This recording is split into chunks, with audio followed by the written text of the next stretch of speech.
5ই আগস্টের পরে প্রেক্ষাপট যদি আমরা একটু চিন্তা করি, সেই সময়ে আমাদের যারা আসলে এই গণঅভ্যুত্থানের যারা খুন করেছিল তারা বিভিন্নভাবে দেশ থেকে চলে যাচ্ছিল, পালাচ্ছিল সেই সময়ে, এবং তাদের বিচারের নিয়ে একটা শঙ্কা তৈরি হয়েছিল। সেই সময় ইন্টারিম গভর্নমেন্টও শুরু হয় নাই।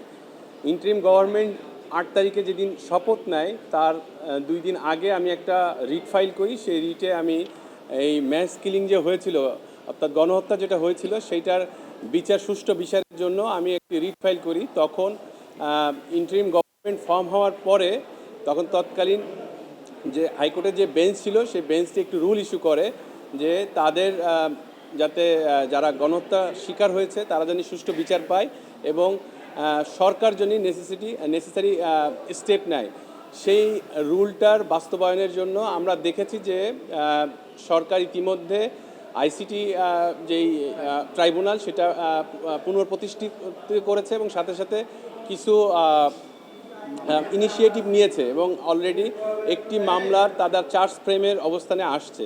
তো সেই আঙ্গিকে আমরা এর মধ্যে ইউএনের যে রিপোর্টটি, সেই রিপোর্টটি ডিসক্লোজ হয়, যেটা এই মামলার সাথে সংযুক্ত বলে আমি মনে করেছি। তো সেই জন্য আমি আজকে একটি সাপ্লিমেন্টারি রুল চেয়েছিলাম মহামান্য কোর্টে, যে ইউএনের যে রিপোর্টটি সেটিকে একটি হিস্ট্রিক্যাল রিপোর্ট হিসেবে ঘোষণা করার জন্য। কাঠ ও পিভিসি ম্যাটেরিয়ালের সংমিশ্রণে তৈরি আধুনিক আরএফএল উডিডোর, কাঠের চেয়েও কঠোর।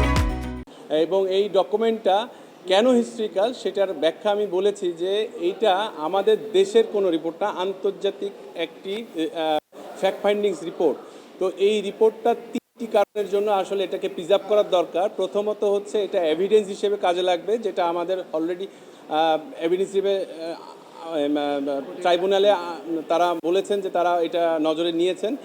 দ্বিতীয় হচ্ছে আমাদের যারা ভবিষ্যৎ প্রজন্ম, তাদের জানা উচিত আসলে কি হয়েছিল এই সময়, আমরা জানি ভুলে না যাই, সেটার জন্য এটা একটা বাস্তবিক দলিল হিসেবে থাকবে। 3 নাম্বার হচ্ছে যে এটা ভবিষ্যতে রিসার্চ পারপাসে যাতে কাজে লাগে, অর্থাৎ পৃথিবী শুধুমাত্র বাংলাদেশ না, পৃথিবীর বিভিন্ন দেশে জানি এই রিপোর্টটা দিয়ে বুঝতে পারে যে স্বৈরশাসক কি ছিল।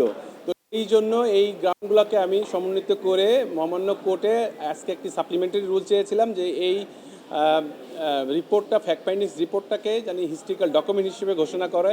তো মহামান্য কোর্ট সন্তুষ্ট হয়ে একটি রুল ইস্যু করেছেন, সাপ্লিমেন্টারি রুল। আমার ওই পেন্ডিং মামলার সাপ্লিমেন্টারি রুল দিয়েছেন যে ইউএনের যে ফ্যাক্ট ফাইন্ডিংস এই রিপোর্টটিকে কেন সরকারকে ডাইরেকশন দেওয়া হবে না যে ডিক্লেয়ার করার জন্য যে এটা একটি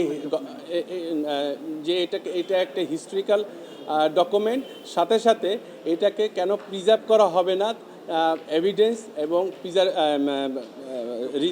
রিসার্চের জন্য এবং ভবিষ্যৎ প্রজন্মের জন্য, সেটিও জানতে চাওয়া হয়েছে।